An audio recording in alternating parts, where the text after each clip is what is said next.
Hey everyone, welcome. Today we're diving into something that seems super straightforward but is actually, well, incredibly complex: modern armor. We tend to think of it as just a big, tough shield. But the real story? It's a constant two-front war against enemies that are both unbelievably fast and unbelievably slow. So let me kick things off with a question for you. What do you think is armor's single greatest enemy? Just think for a second. You're probably picturing a speeding bullet, right? Or maybe some kind of explosion. And look, you're not wrong, but you're only seeing half the picture. You see, for every high-velocity round that armor has to stop in a split second, it also has to fight this long, drawn-out war against something as simple as a single raindrop, and it has to fight that war for years. That's the two-front war we're talking about: the brutal, sudden impact versus the slow, creeping-in-the-background decay from the environment. Okay, so let's tackle that first front, the one we all know and think of. This is the high-stakes world of stopping a projectile dead in its tracks. We're talking about enormous amounts of kinetic energy, and the science has to be absolutely on point. Now, this isn't just about slapping on a thick piece of metal and hoping for the best.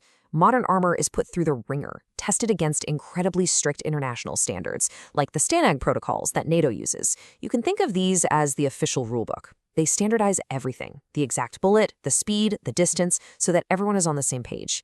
It means that protection isn't just a promise, it's a scientifically proven fact you can count on. But here's a fascinating wrinkle. Just stopping the bullet from going through is only half the job. I mean, imagine the sheer force of that impact. All that energy has to go somewhere, right? It creates this bulge, or dent, on the inside face of the armor. That's called back face deformation. And if that bulge is too big, the shockwave alone can be just as lethal as the bullet itself. So a huge part of armor design is about minimizing that effect. And to solve these massive challenges, engineers have this whole arsenal of incredible materials. It's not a one-size-fits-all situation. You've got ceramic composites that are designed to absolutely shatter armor-piercing rounds and can even take multiple hits. Then there are things like graphene nanocomposites, which are just masters at spreading out and absorbing impact energy. And of course, you still have incredibly hard steels that are just built to stop penetration, period. Each one is a specialized tool for a very specific job. All right, let's pivot to that second front. This is the unseen war, the one that isn't fought in a flash, but over months and years. This is the constant grind against the environment itself, which is relentlessly trying to weaken the armor. The enemy here isn't just one thing. It's a whole barrage of attackers. You've got corrosion, good old rust, literally eating away at the metal. You've got abrasion, the simple wear and tear from sand and dust. In cold climates, icing is a huge problem. And everywhere, you have sunlight and moisture just constantly trying to break the material down. But get this, the way we're fighting back in this slow war is just amazing. Look at this number, 99.6%. Researchers have developed these new composite coatings that are that efficient at stopping corrosion. That is a near total shutdown of rust, one of armor's oldest and most stubborn foes. So how on earth do they do it? This is my favorite part. It's not just a flat barrier. The researchers call it a tortuous barrier layer. The best way to think about it is like a microscopic maze. When a water molecule or a salt ion tries to reach the metal surface, it gets stuck in this incredibly complex labyrinth. It just can't find a straight path through, so it gets trapped. It's an absolutely brilliant defense. And it's the same story with basic wear and tear. This chart really shows you how much of a difference these coatings make. So you have your regular uncoated surface, right? That's our baseline. But then you apply one of these advanced laser-sprayed coatings and boom, you slash the wear rate by over 60%. That means the armor just lasts so much longer out in the real world. Okay, so we've seen the defenses for the fast war and the defenses for the slow war. So what's the next big leap?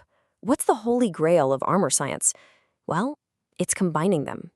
Creating a single, all-in-one shield that can fight both of these battles simultaneously. And the secret ingredient that's making this possible? It's often graphene.